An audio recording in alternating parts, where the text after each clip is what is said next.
Alfred Hitchcock once said, "There is no terror in the bang, only in the anticipation of it." For years, filmmakers have enthralled and engaged audiences through the most fundamental and imperative part of story, conflict.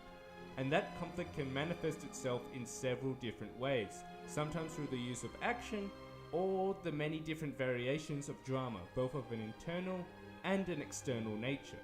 But that conflict can also be harnessed and sold in the form of building suspense, building the anticipation of the bang. There are, of course, numerous different techniques or methods in which a film can put the audience on the edge of their seat. The techniques I deem the most important will be assessed in turn. Timing often comes into play, sound design can never be ignored, but at the end of the day, the manipulation of the audience's knowledge is everything. Be advised before I start that there are spoilers for the following. So without further ado, let's begin. The duration of a shot is essential in potentially drawing out and leaking that anticipation. It's important to take into account that if the timing of the shot or the editing is too fast, then the result can be rushed. Take Hank's ambush in Breaking Bad, for example. Between the phone call and Tuco's cousins initiating the attack, the audience have to wait for a grueling minute and 41 seconds as Hank becomes more and more paranoid as he attempts to locate his attackers. If Tuco's cousins had attacked Hank immediately after the phone call, there's no build-up. It would merely be a sudden shock to the audience. Duration can also intensify an actor's thought process before making a big decision, such is the case with The Godfather. Michael's thought process here is drawn out through 29 long seconds as the audience watches in awe as a man contemplates killing in cold blood for the first time. This excruciating wait for Michael to make his mind up allows us to gain a glimpse into his long and thoughtful process that will change his life forever.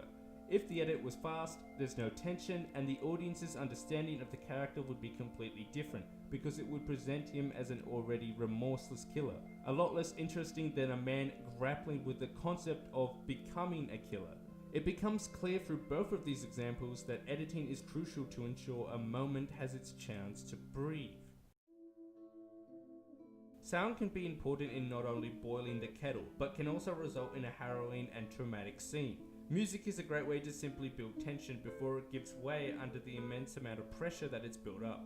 Ennio Morricone's score in The Good, the Bad and the Ugly commands the entire movie, but it's best exemplified by the climactic Mexican showdown, one of the most influential and powerful scenes in movie history. Morricone keeps us at the edge of our seats by delivering build-up and payoff in phases. The music reaches its climax at several points, but only to provide relief and subsequently build more momentum until that final curtain call.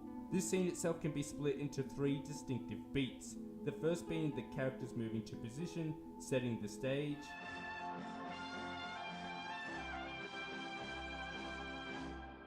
then a tense standoff where the music is more understated to slowly build suspense, and then the final phase where the characters start to make their move.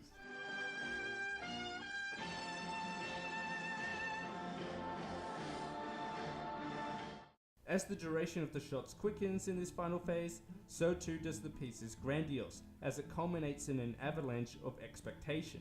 But sound is not just for the means of build-up or commanding a scene, but for the ends of increasing the scene's lasting intensity and creating a more memorable imprint in the audience's mind.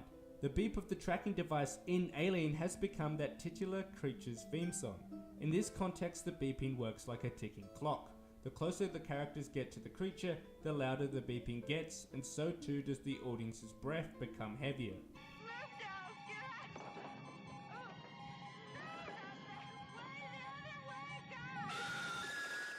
The utilization of juxtaposition between sound and the lack of sound is also crucial to consider as well. A recent example is in No Country for Old Men, where Anton has Carson at his mercy, and the conversation is cut short by the ringing of a phone call that spells the end of Carson.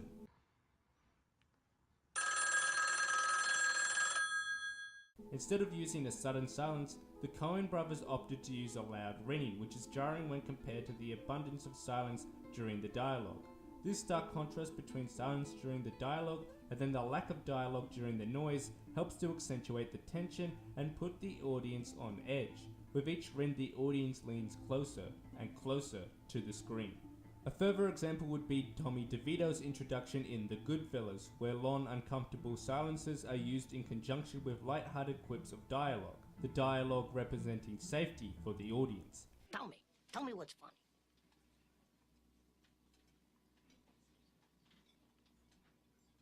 Get the fuck out of here, Tommy. You motherfucker, I almost had him.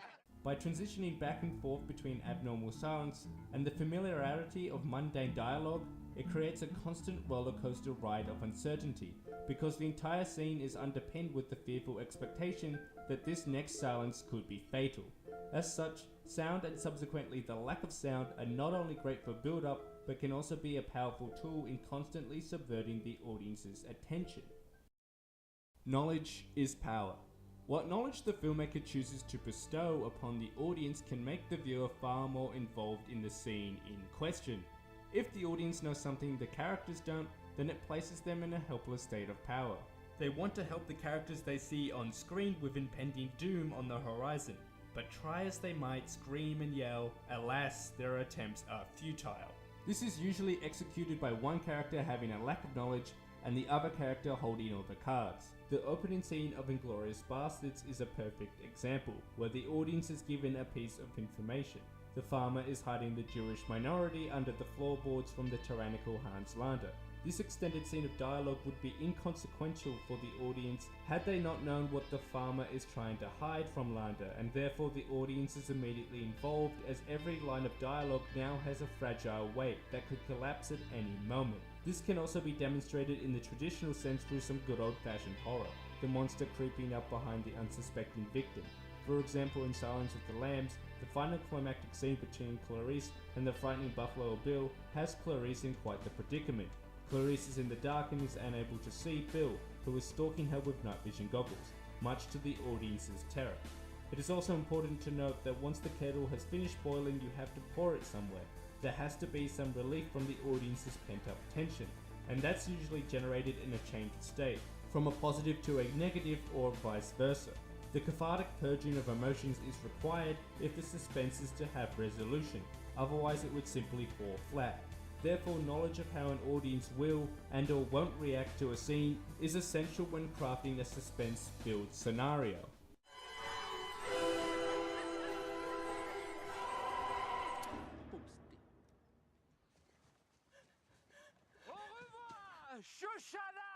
To surmise, if you look at any scene designed to instill suspense, a mix of these techniques will commonly be utilized.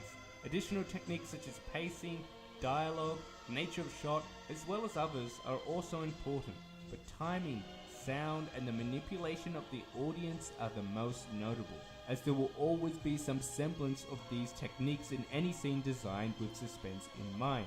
At the heart of it all, I think the manipulation of the audience, what they know or what they don't know, is the greatest asset a filmmaker has when drawing the viewer into a world of uncertainty. In the hands of the amateur filmmaker, the bang is simply a surprise, a shock for the audience, but the intelligent and thoughtful masters of what makes the audience tick can make you afraid of the sheer thought of the bang. Consequently, film is not just entertainment or an escape, it's an experience.